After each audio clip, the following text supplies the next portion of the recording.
I pressed my thumb across the cracked screen, rereading his text until the words blurred. 28 years together, and he chose a message to end it. He said he was marrying a 24-year-old and had emptied our account while laughing at me from an airport lounge. I didn't throw a fit or call him a monster. I simply wiped the counter beside my cup of tea and whispered, "Good luck." Because long before he thought of leaving, I made sure everything he believed we built together sat quietly in my name, alone. Thank you for choosing to spend your time listening to me. Truly, it means more than I can say.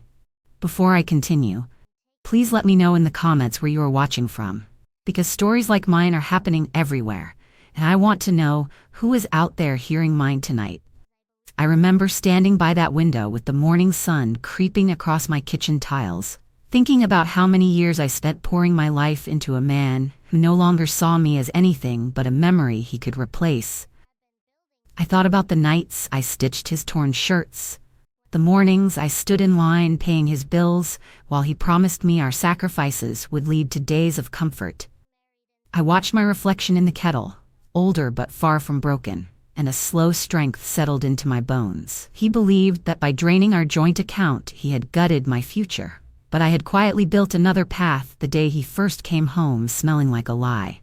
I moved carefully, keeping records, signing papers he never cared to read, and whispering prayers my mother taught me before she passed her house into my name. I did not chase after him when he left for Hawaii, because when you know what you truly own, you never need to beg a fool to return.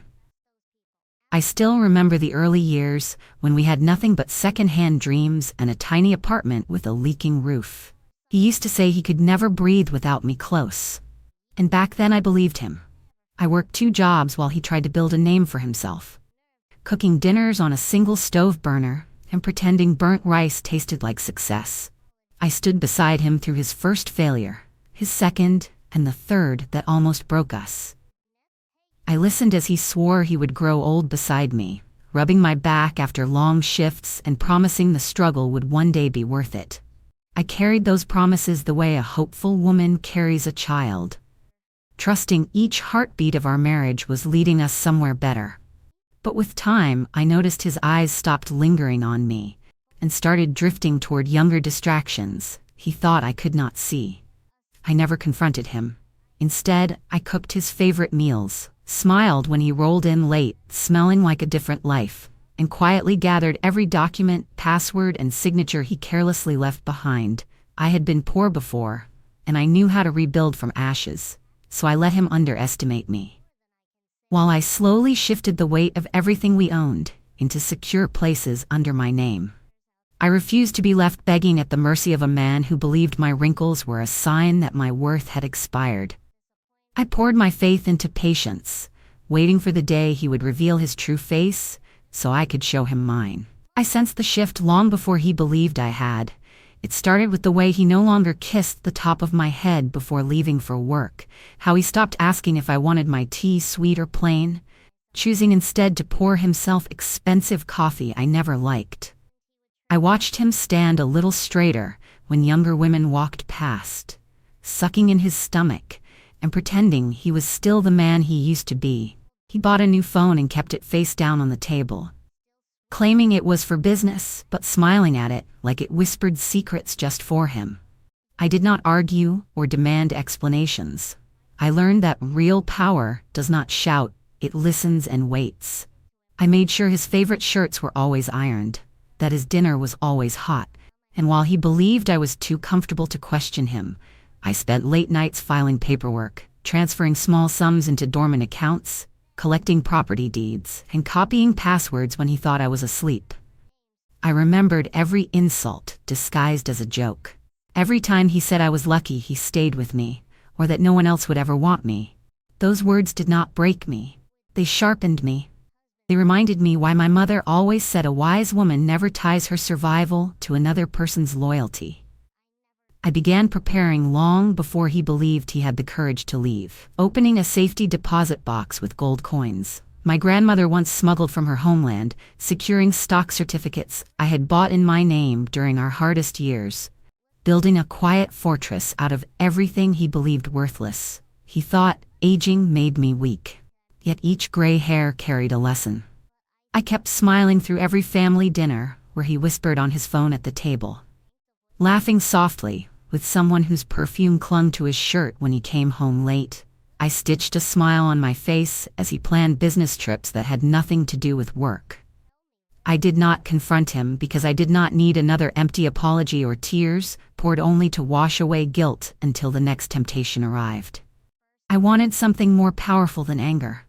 I wanted closure, wrapped in justice. There were nights I lay beside him, listening to his breathing, and felt every scar inside my heart pulse with memory, remembering how I once nursed him through illness, fed him when he could not earn a coin, and stayed loyal when my friends told me he was already wandering beyond our vows.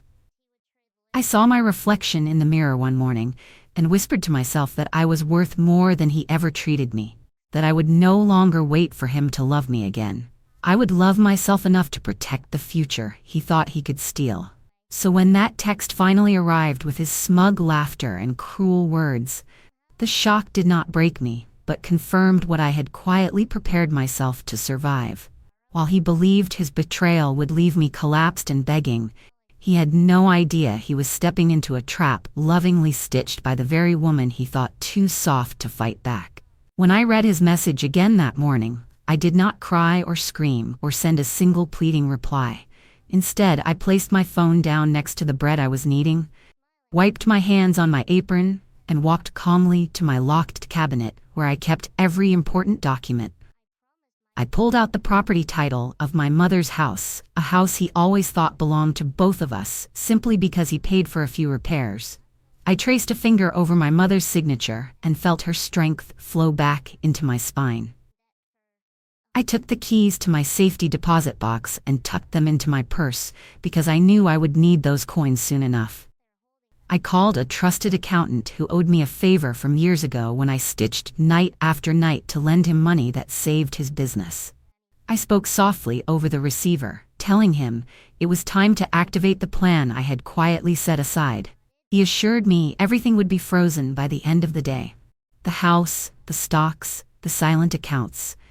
Even the tiny company he used to boast about at dinner parties as if I had no part in its creation. I then called my cousin in Honolulu just as the sun began to rise over there. She picked up with sleep in her voice. But once I told her my husband was on his way to start a new life in Hawaii, she immediately understood why I needed her help, without me saying much at all. She promised to make a few calls and said she would ensure that all reservations connected to his name would crumble before he even touched the sand. I thanked her and hung up, feeling an unfamiliar calm wrap around my chest. Everything he thought he stole was already protected in quiet corners he never noticed. I sipped my tea slowly and allowed myself to remember my younger self, the girl who once cried when he forgot anniversaries, the woman who begged him to talk when he stayed out too late. She was gone now, replaced by someone he had unknowingly carved out through every betrayal he thought I would never survive. I smoothed my dress, fixed my hair, and whispered to the empty kitchen that this was the day he would learn not all storms announce themselves with thunder. Some arrive in silence and change everything before a man realizes he has stepped into the eye of it. By noon, I had already received confirmation that every business account under his control had been temporarily frozen pending review. His name now flagged for suspicious withdrawals, which meant he would find himself questioned the moment he tried using a single cent beyond what he smugly took from our joint account. I left nothing to luck, because I understood a man like him would try to recover quickly. I forwarded copies of our old partnership documents to my lawyer, highlighting the signatures he once gave me carelessly, when he believed reading fine print was beneath him. Those same signatures now gave me authority to act without his consent on multiple assets he assumed were his alone. I moved with precision born from years of being overlooked, sending small instructions one after another until the web closed tight around him. I even arranged for his secondary credit cards to be disabled at midday sharp, knowing he would likely be in transit, perhaps feeling triumphant and untouchable beside the young woman who believed she was about to inherit an easy life built on my heartache. I wanted the humiliation to begin before he even unpacked his suitcase. Somewhere between airport check-in and car rental decline, I imagined his confusion, his forehead creasing as each swipe failed, and she stared at him with doubt creeping into her smile. I knew that moment would be the first crack in his paradise, and so I sat calmly by my window with my ledger in hand, watching as clouds drifted across the sky, knowing that years of silent suffering were finally shaping into justice. I thought of every time he told me I would be nothing without him, that I should be grateful he had kept me. Yet here I was orchestrating his downfall with the same grace he mistook for weakness. I waited patiently for my phone to ring, confident it would not be long before he realized the future he abandoned me for was already crumbling into dust beneath his feet. My phone finally buzzed just after 3 that afternoon. I recognized the number immediately, even though it came from overseas. I let it ring twice before answering slowly. His voice was strained, but trying to sound casual, as he asked if everything was all right with the accounts.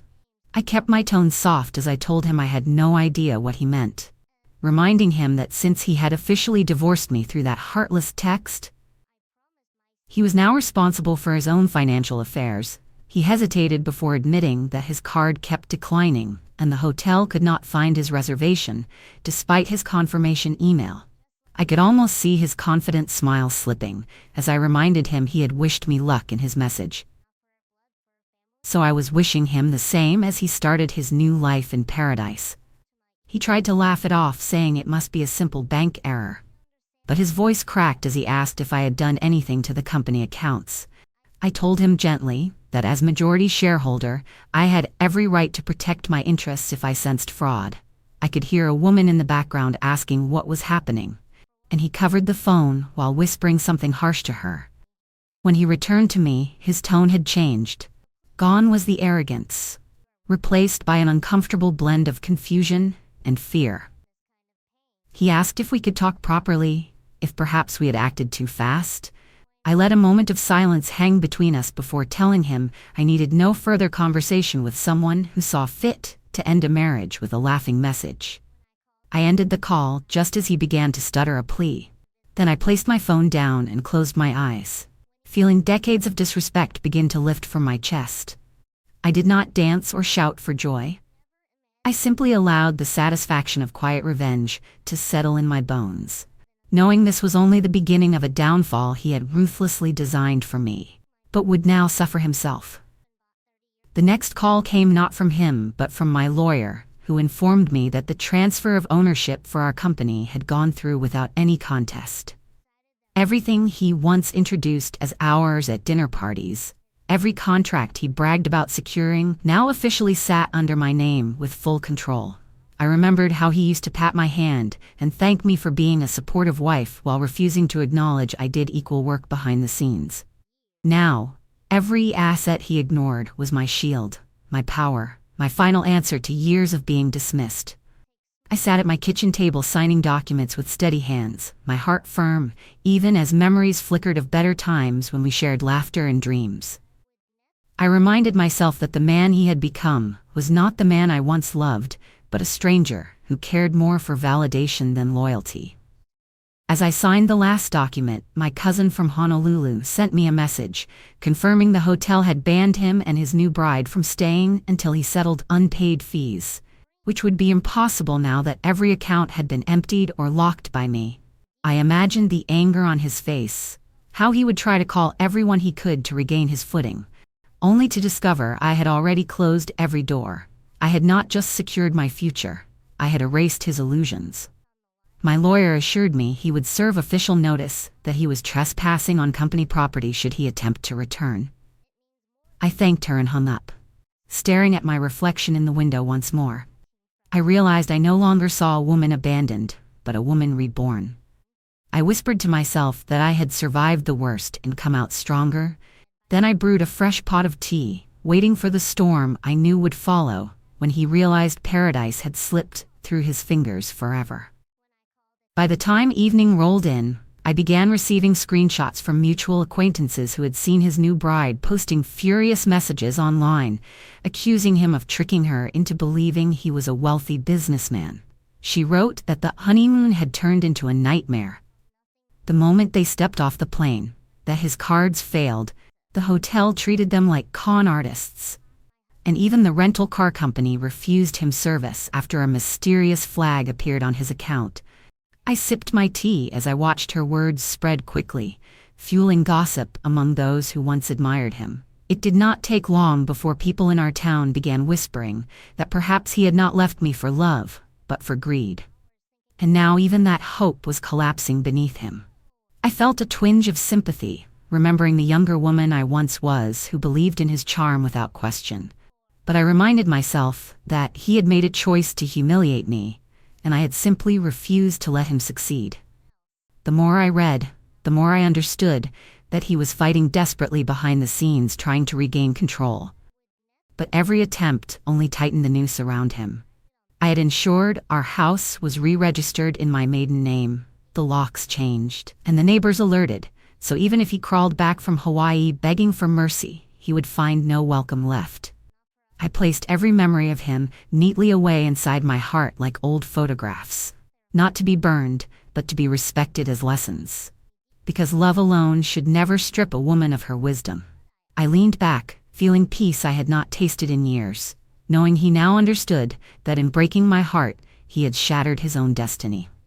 As the sun dipped behind the rooftops and cast warm gold across my kitchen wallpaper, I thought about how betrayal often begins with whispers, but ends in complete silence. I remembered how he once held my hands and swore we would be partners through every storm. Yet when the first ray of temptation shone, his loyalty cracked, leaving me alone to rebuild what he carelessly threw away. I spent those quiet hours reflecting on my journey from a young bride who believed in fairy tales to a seasoned woman who understood that protection sometimes meant preparing for war, even while smiling. I watched the steam curl from my cup and imagined him pacing some unfamiliar hotel lobby, desperately trying to reach me, probably too embarrassed to face the world that once praised him. His empire crumbling because I had chosen not to crumble myself. I recalled every document I had filed, the sleepless nights I spent perfecting legal traps he would never understand, and the silent power of knowing I held the key to everything he abandoned. My cousin continued updating me from Honolulu, telling me he had tried checking into a cheaper hotel, only to be denied again as his name was now associated with unpaid fees and suspected fraud. He had tried to rent a small apartment for temporary shelter, but my cousin had already contacted agencies to warn them of his unstable finances. Every door he knocked on would close before he could slip through.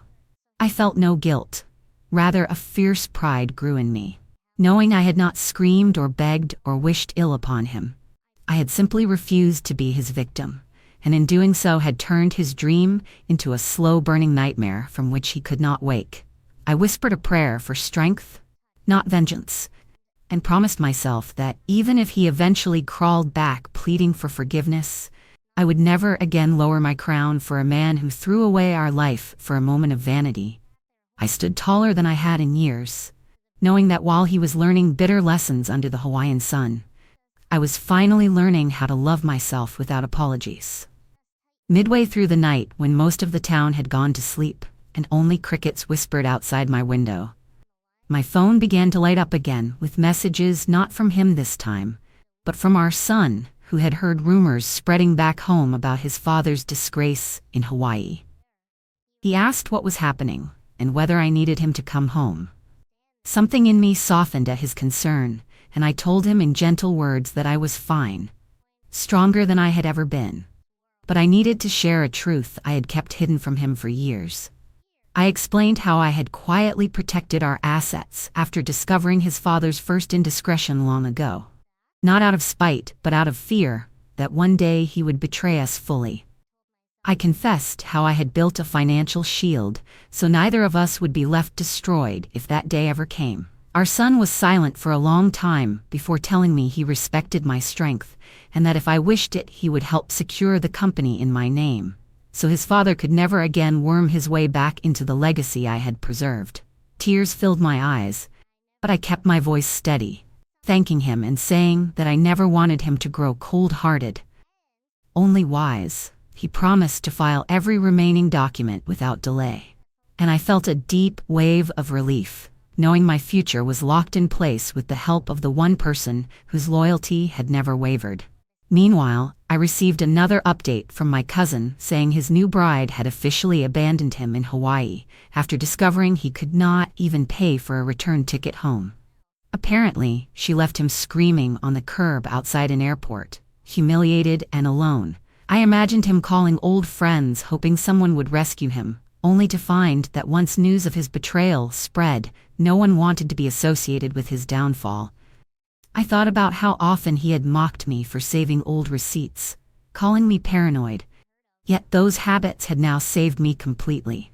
I leaned back in my chair and let the breeze drift through the curtains, thinking how miraculous it felt to be free of a man who spent years making me feel small, only to realize he was the one unprepared for life without me. My heart ached for all the versions of myself who once doubted my worth, but now I held them close like friends, and promised we would walk into the future unburdened by regret. When dawn finally stretched its pale light across my living room, I rose with a calmness I had not known in years. I dressed in my favorite soft blue gown, brushed my hair with slow pride, and stepped outside to breathe the cool morning air as if the world itself had been reset. The house felt different, not haunted by what he did, but reborn by what I survived. I walked through each room, opening curtains as though I were welcoming joy back into my life after having locked it away for far too long. I spent the morning reviewing the last of the paperwork with my lawyer, confirming that every loophole was closed, every asset secured, and every legal right returned solely to me. She congratulated me softly, saying I had done what many never find the courage to do. I thanked her and stared out the window, thinking about how strength sometimes grows, not from shouting, but from quietly planning your escape from cruelty. By noon, news had reached our town that he had been spotted working part-time as a resort towel attendant. I heard people whispering that he looked thinner, sunburned, and lost. I felt no glee in his downfall, only a peaceful certainty that life had taught him a lesson he would never forget. My son called again, promising everything on our end was now permanently tied to my future, and I reassured him that I intended to live the rest of my life with grace, dignity, and joy, untainted by his father's selfish choices. As I set the table for my own lunch, a smile tugged gently at my lips because for the first time in decades I was eating in peace, without waiting for someone to pull away my plate. I whispered to myself that losing him was not my tragedy, but my liberation. And with that simple truth settling into my soul, I knew I had finally stepped beyond the shadow of betrayal into the warm light of my own freedom. As evening settled once again, and I sat by the window watching the sky turn gold, then amber, then deepening blue, I reflected on everything that had happened. I realized that sometimes heartbreak is not a curse, but a doorway to a strength we never knew we had, until someone tried to take everything from us.